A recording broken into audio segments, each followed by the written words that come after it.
Welcome back to the kingdom. I am absolutely thrilled to have you here today. In this explainer, we're going to unpack the very architecture of cash flow for the July 6th through 12th, 2026 window. We're looking closely at the companies, the sectors, and the specific dividend dates shaping this week's watch list. We have a lot of ground to cover, so let's just jump right in. Okay, let's dive into this foundational idea. The Queenmaker philosophy reminds us constantly that true cash flow is a discipline. It is absolutely not a hype machine. We aren't here to chase the loudest, flashiest yields on the market. Instead, we're here to study the underlying structure of those payouts. We're checking dates, confirming records, and analyzing the actual quality of the payout. So, here is our roadmap for today. We'll be covering the architecture of cash flow, the Kingfinity July model, X dates versus pay dates, sector signals and risks, decoding the strongest signals, and finally, the KFX Genesis launch. Part 1. The architecture of cash flow. Moving right along into Section 2, the Kingfinity July model. To really grasp this architecture, we have to start with the hard numbers that are actually confirmed inside the model. Take a look at this figure, 99,862 euros. That represents the portfolio's estimated annual dividends based on the 2025 model. It's incredibly helpful to anchor ourselves with this number, right? Because it gives us a very concrete sense of the scale of the operation. This isn't just some theory, it is a structural model that's averaging over 8,000 euros in monthly cash flow. And this brilliantly illustrates exactly where July fits into the whole system. Notice that July is a smaller piece of the pie. It brings in an estimated 4,863 euros, which is exactly 4.9% of the modeled annual dividends. So while it might be a lighter month compared to, say, heavy hitters like May or June, it remains an absolutely vital part of the portfolio's annual rhythm. Every single month has a role to play. But discipline requires complete honesty. We have to clearly distinguish between confirmed Kingfinity macro data and external calendar context that we pull from platforms like Divi Diary. Because the dashboard doesn't provide live corporate actions just yet, we treat this specific week's companies as an external watch list. It forces the discipline of requiring exact confirmation from investor relations before we ever claim a specific cash flow event is officially in the portfolio. All right, Section 3, X dates versus pay dates. Here is the crucial mechanical difference. And honestly, the best way to think of it is like a party. The Ex-Dividend date, that is your RSVP cutoff. If you buy the stock on or after this date, you don't get the upcoming dividend. The payment date, on the other hand, is when they actually serve the cake. It's the day the cold hard cash hits your account. For instance, Repsol's X date is July 6th, but the cash arrival isn't until July 8th. Knowing this difference is literally fundamental to observing cash flow accurately. Section 4, Sectors, Signals, and Risks. Shifting over to our structural analysis, the crucial point is how different sectors carry entirely different risk profiles. Take real estate, for example. We see names like Around Town and LEG Immobilien.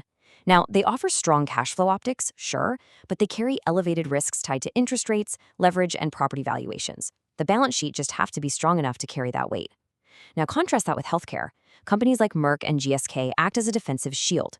The risk there is moderate. It's mostly focused on drug pipelines and patents, which makes it a great stabilizing force in the portfolio. Continuing our sector view, let's take a look at industrials, energy, and technology. Industrials like FedEx and Illinois Toolworks are moderate risk. They basically give us the economic pulse of logistics and manufacturing demand. Then you've got energy, with players like Canadian Natural and Repsol. The cash flow here can be massive, but the Queenmaker philosophy respects the volatility of commodity cycles and regulation, so we classify it as a moderate to elevated risk. Finally, technology, featuring names like Lam Research, TSMC, and Cisco. These are cyclical growth engines. The dividends here are a signal of capital discipline and maturity rather than just a pure yield play. Section 5, Decoding the Strongest Signals. Now, let's synthesize all of this into actionable intelligence. The absolute strongest signals on the calendar come from clean, disciplined cash flow stories. We're really looking for the defensive posture of healthcare, the operational quality of industrials, and the mature cash flow of established tech companies. It's vastly easier to trust a disciplined business model dividend from a Cisco or an ITW than it is to blindly chase a high yield with complex underlying risks. Conversely, you have to be incredibly cautious when observing extremely high yields. This is especially true for vehicles like business development companies, which essentially lend money to smaller, much riskier businesses, or covered call ETFs, which use complex options trading to generate income. These massive yields can often mask intense rate sensitivity and heavy leverage, so they really should be framed as cash flow engines under strict observation, definitely not as guaranteed safe income promises. Which brings us to Section 6, the KFX Genesis launch. All of this cash flow discipline sets the stage for what's coming next. Follow this timeline with me. Right now, in this July 6th or 12th window, we are actively practicing cash flow observation. This directly anchors the upcoming July 10th KFX Genesis launch in this week's broader theme of transparency and structural discipline. From there, we move into the future of long-term community observation, where trust is built piece by piece, date by date. Now, what's really interesting about this is how we define it. KFX is simply a digital community and ecosystem participation layer built around the Kingfinity vision. It is all about bringing people together to observe and ultimately learn from the cash flow architecture we've been analyzing today. But to ensure absolute clarity and strict compliance, let's look at what KFX is definitively not. KFX is not equity, it is not a dividend right, it is not profit sharing, it absolutely does not offer a guaranteed return, and it is not a legal claim to the portfolio's income. It is purely participation in the ecosystem. And as always, the information we've covered in this explainer is strictly for educational and informational purposes only. It's not financial, investment, or tax advice. We are analyzing the structure of cash flow to empower you with knowledge, but you must always do your own research.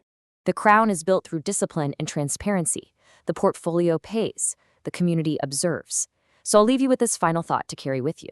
How will you apply this architecture of discipline to your own financial observation? Really think about that as you look at the markets this week. Thank you so much for joining me in the kingdom for this explainer, and I can't wait to explore more structure with you soon.